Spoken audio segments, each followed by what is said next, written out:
আসসালামু আলাইকুম বন্ধুরা। তো আজকে আমি আপনাদেরকে রান্না করে দেখাবো। শুধু আপনাদের নয়, আমি আমার পরিবারের সবার জন্য রান্না করলাম টুনা ফিশের ঝাল। তো আমি প্রথমে আম সকালে রুটি হয়েছিল, তো গ্যাসটা ভালোভাবে মোছা হয়নি, আমি রান্না করতে করতে মুছে নেব। তো যাই হোক, আমি প্রথমে কড়াই বসালাম।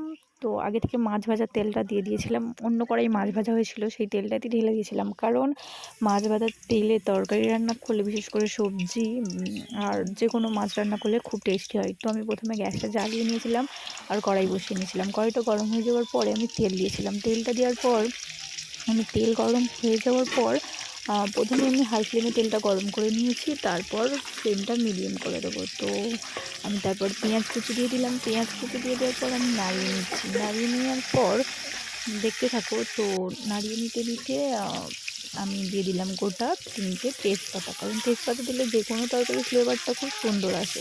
তো সেই জন্য মাছ মাংস সবে মানে বেশিরভাগ সব তরকারিতেই আমি তেজপাতাটা ব্যবহার করে থাকি। তো তোমরা চাইলে অ্যাভয়েড করতে পারো। তারপর আমি পেঁয়াজ কুচিটা ব্রাউন কালার হয়ে আসলে পেঁয়াজটা, তেলে দেওয়া পেঁয়াজটা, আমি ওতে দিয়ে দেবো আদা রসুন বাটা। কেউ যদি আদা রসুন কুচি দাও দিতে পারো, কিন্তু পেঁয়াজ আর আদা রসুন কুচিটা একসঙ্গে দেবে না। তো আদা রসুন কুচিটা আরও আগে দেবে, তারপর পেঁয়াজটা দেবে। যেহেতু বাটা দিলে তরকারিটা টেস্টটা খুব সুন্দর আসে, সেই জন্য আমি বাটাই দিয়ে দিচ্ছি। তো বিশেষ করে মাছ মাংসটা বাটা দিলে তরকারিটা খুব সুন্দর টেস্ট হয়। তো এই অবস্থাতে আমি দিয়ে দেবো এবারে ছেঁড়া কটা কাঁচা লঙ্কা। তো কাঁচা লঙ্কাটা দিয়ে দেওয়ার পর এইভাবে কাঁচা লঙ্কার তরকারিতে দিলেই বেশি ভালো হয়। তো সেই জন্য আমি সব তরকারির জন্য কুচি কুচি করি নিই। একমাত্র যে কোনো জিনিসের বড়া ভাজলে ও চানা টানা ওইসব জিনিসে কুচি দিলে তো ভালো হয়। এইসব তরকারির জন্য কাঁচা লঙ্কা এইভাবে কাটাই ভালো হয়। তো সেই জন্য আমি দিয়ে দিয়েছিলাম, একটু নাড়িয়ে নিলাম। তারপরে দিয়ে দিচ্ছি লবণ, হলুদ গুঁড়ো দিয়ে দেবো, লঙ্কা গুঁড়ো দিয়ে দেবো পরিমাণ মতো। যেহেতু কাঁচা লঙ্কা ছিল সেই জন্য লঙ্কা গুঁড়োর পরিমাণটা দেখে শুনে নেবেন। কাঁচা লঙ্কা দিলে বিশেষ করে মাছ মাংসের তরকারি খুব টেস্ট হয়। যে কোনো তরকারিতে সবজি বলো মাছ মাংস বলো, টেস্টটা আমার কাছে ভালো হয়। সেই জন্য আমি তো কাশ্মীরি লঙ্কা ব্যবহার করি, কিন্তু এখন এটা গুঁড়ো লঙ্কাই দিলাম। যেহেতু পরিবারের সবাই এই মাছটাই একটু ঝাল ঝাল খেতেই পছন্দ করে, আর ঝাল ঝাল হলেই ভালো হয়। তো তারপরে কেমন পরিমাণে মশলা হয়েছিল আমি নাড়িয়ে দেখে নিয়েছিলাম। নেওয়ার পরে আমি দিয়ে দিয়েছিলাম টমেটো, কেটে রাখা টমেটো। তো টমেটোটা দিয়ে দেওয়ার পরে আমি আবার ভালো করে নাড়িয়ে নিচ্ছি। তো নাড়িয়ে নিতে নিতে দেখো, আমি অল্প পরিমাণে পানি দেবো, যেহেতু টমেটোটা যাতে গলে যায় বা সিদ্ধ হয়ে যায়। তো টমেটো গলে গেলেই তরকারিটা বেশি ভালো হয়, বেশি ভালো লাগে আমার কাছে। সেই জন্য আমি দিয়ে দিয়েছিলাম। যেহেতু আমার কাছে কেন, পরিবারের সবার কাছেই গলে যাওয়া টমেটোটাই সবাই একটু পছন্দ করে। টমেটো গোটা থাকলে তরকারি খুব একটা মানে ভালো লাগে না। তো সেই জন্য আমি পানিটা দিয়ে দেওয়ার পরে একদম অল্প পরিমাণে তো আমি দিয়ে দিয়েছিলাম ঢাকা চাপা। ঢাকা চাপা দিয়ে দেওয়ার পরে আমি কিছুক্ষণ পরে ফিরে আসবো। তো কিছুক্ষণ পরে ফিরে এলাম, অফ ক্যামেরায় অন্য কাজ করছিলাম। তো কিছুক্ষণ পর ফিরে এলাম, এসে আমি আবারও নাড়িয়ে নিচ্ছি। তো দেখো, আমি এই অবস্থা থেকে আমি কষিয়ে নেবো। তো টমেটোটা কেমন সিদ্ধ হয়েছিল আমি দেখে নিচ্ছিলাম। দেখো, সব কটা টমেটোই আমি ওইভাবে একদম ঘেঁটে দিচ্ছিলাম, কারণ আগেই তো বললাম যে টমেটোটা গলে গেলেই বেশি ভালো লাগে। তো আমি এই অবস্থায় কষিয়ে নিচ্ছি, ভালোভাবে কষিয়ে নিচ্ছি। দেখো, তরকারিটা দেখতে থাকো, কালারটা কত সুন্দর আসবে। আমি বাড়িতে থাকাই কিছু মশলা ও উপকরণ দিয়েই তরকারিটা তৈরি করেছি, এক্সট্রা কোনো মশলা দিইনি। দেখো, তো আস্তে আস্তে তরকারিটার তেল ছেড়ে যাচ্ছে। তো বন্ধুরা দেখো, তরকারিটার কালারটা কত সুন্দর এসেছে। দেখো, কালারটা খুবই সুন্দর এসেছে, তেল ছেড়ে গিয়েছে তরকারির। এই অবস্থা তরকারির কালারটা খুব সুন্দর এসেছে, ফ্লেভার সুন্দর বার হচ্ছিল। যেহেতু এখনও মাছ দিইনি, তাতেও ফ্লেভার সুন্দর বার হচ্ছিল, মশলা কষানোর ফ্লেভারটা। তো দিয়ে দিয়ে আমি এবারে ভালো করে কষিয়ে নিয়েছিলাম অফ ক্যামেরায়। তো কষিয়ে নেওয়ার পরে আমি পরিমাণ মতো পানি দিচ্ছি, যেহেতু মাছটা অনেক ছিল, মাছের পরিমাণ হিসেবে এবং যে হিসাবে ঝোল রাখবে সেই হিসেবেই ঝোলটা দেবে বা পানিটা দেবে। তো আমি আমার পরিমাণ মতো দিয়ে নিয়েছিলাম।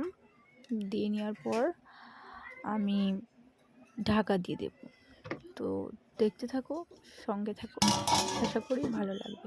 তো আমি ঢাকা দিয়ে দিলাম। ঢাকা দেওয়ার পরে আবারও কিছুক্ষণ পর ফিরে আসলাম। তো দেখুন, তরকারিটার অবস্থাটা ফুটেছে। দেখো, ফুটে যাওয়ার পরপরই তারপরে আমি তুলে দেবো ওতে ভেজে রাখা মাছ। তো টুনা ফিশটা আমি আগে থেকে ভেজে রেখেছিলাম ছোটো ছোটো করে কেটে। তো আমি ভেজে রাখা টুনা ফিশটা ওতে তুলে দেবো, এক এক করে সমস্ত মাছগুলো আমি তুলে দেবো। প্রথমে মাথা থেকে শুরু করলাম, এক এক করে সব দিয়ে দেবো।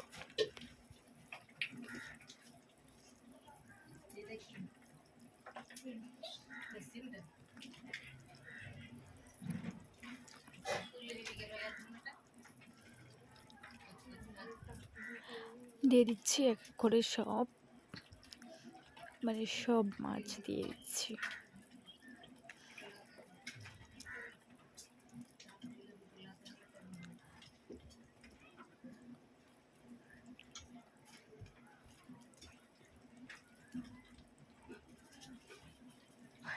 একদম সবশেষে আমি দিয়ে দেব মাছের লেজা। তো দিয়ে দিলাম, মাথা থেকে শুরু করলাম, লেজাতে শেষ করলাম। তো দিয়ে দিলাম মাছের লেজটা। দেখো বন্ধুরা, আমি আসলে অনেকটা পানি দিয়েছিলাম, আর আমি ঢাকা দেবো না, তোমরা চাইলে ঢাকা দিতে পারো। ঢাকা দিলে অনেকটা পানি হিসেবে তো মাছটা নরম হয়ে যাবে, খুব নরম হয়ে গেলে আমার ভালো লাগে না। মিডিয়াম মতো থাকলেই আমার কাছে ভালো মনে হয়। তো ফুটে যেতে আবারও আমি কেটে রাখা, কুচি করে রাখা ধনিয়া পাতাটা দিয়ে দিলাম। তো দিয়ে দিচ্ছি, দেখো তরকারি বিশেষ করে মাছে তো দিলে খুব সুন্দর ফ্লেভার আসে। সবাই জানো ধনিয়া পাতা ছাড়া যেন মাছ রান্নাটা কিছু একটা ফাঁকা ফাঁকাই লাগে। তো দিয়ে দিচ্ছি, দেখো